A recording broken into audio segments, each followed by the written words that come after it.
मुटु हाम्रो महत्त्वपूर्ण अर्गान हो जुन मुटु हामीसँग छ जसले निरन्तर शरीरमा रगत फ्लो गरी महत्त्वपूर्ण अर्गानहरुमा अक्सिजन सप्लाई गरिरहेको हुन्छ।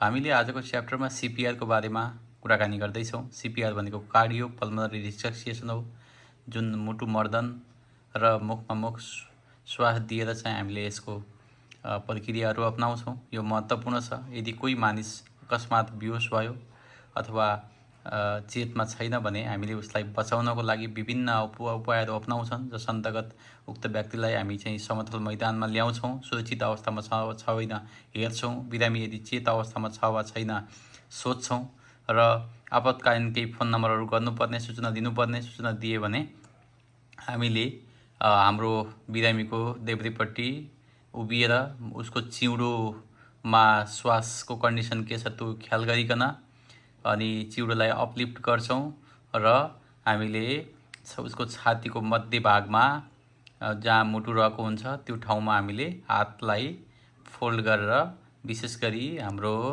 हत्केलालाई पोइन्ट गरिकन देब्रेपट्टि उभिएर घुँडा टेकेर हामीले पञ्च गर्न सुरु गर्छौँ। यसरी पञ्च गर्दाखेरि कम्तीमा 2 सेन्टिमिटर 2 इन्च तल अथवा 5 देखि 6 सेन्टिमिटरसम्म तल जान सक्छौँ। धेरै गर्यो भने बिरामीको फेरि हड्डीहरू भाँचिन सक्ने सम्भावना हुन्छ। यो प्रक्रिया जुन हामीले अहिले चेस्ट कम्प्रेस गरिरहेका छौँ, यो प्रक्रिया कम्तीमा 100 देखि 120 सम्म गर्नुपर्ने, लगातार गर्नुपर्ने हुन सक्छ। तर हामीले यसलाई यदि बिरामीको कन्डिसनको आधारमा हामीले के गर्छौँ भने 30:2 को रेसियोमा चेस्ट कम्प्रेस र माउथ टु माउथ रेस्पिरेसन गर्छौँ। अनि 30 पटकसम्म हामीले चेस्ट कम्प्रेस गर्छौँ र 2 पटक हामीले मुखमा मुख जोडेर त्यतिखेर नाकलाई जुन पिन्च गर्छौँ, थिच्छौँ र नाकबाट सास नफेकियोस् भन्छौँ। त्यसरी गर्दाखेरि अक्सिजनको लेभल पनि हाम्रो शरीरको मुटुमा अथवा लङ्समा पुगेको हुन्छ, सबै सर्कुलेट हुन्छ, जसले गर्दाखेरि हाम्रो बिरामी चाहिँ बाँच्छ र केही लामो समय बाँच्यो भने हामी नजिकको स्वास्थ्य केन्द्र पुर्याउँदा बित्तिकै उसको जीवन नै बाँच्ने हुन्छ। यदि हामीले त्यो प्रक्रिया गर्न सकेनौँ, बिरामीलाई बचाउन नसकिने हुनसक्छ। यसरी नै उसको महत्त्वपूर्ण अर्गानहरू ब्रेन, किडनी, लङ्सहरू डेथ भइसकेपछि हामीले उसलाई बचाउनलाई नसकिने हुन्छ।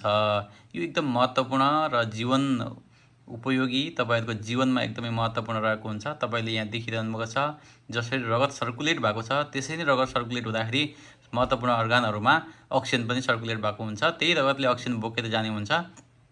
यो महत्त्वपूर्ण प्रक्रिया हो। तपाईहरुले जुन जीवनोपयोगी जीवनको हरेक क्षणमा इमर्जेन्सी हामीलाई कतिखेर खबर गरेर आउँदैन, त्यो इमर्जेन्सी कन्डिसनमा हामीले पुरा गर्न सक्छौँ।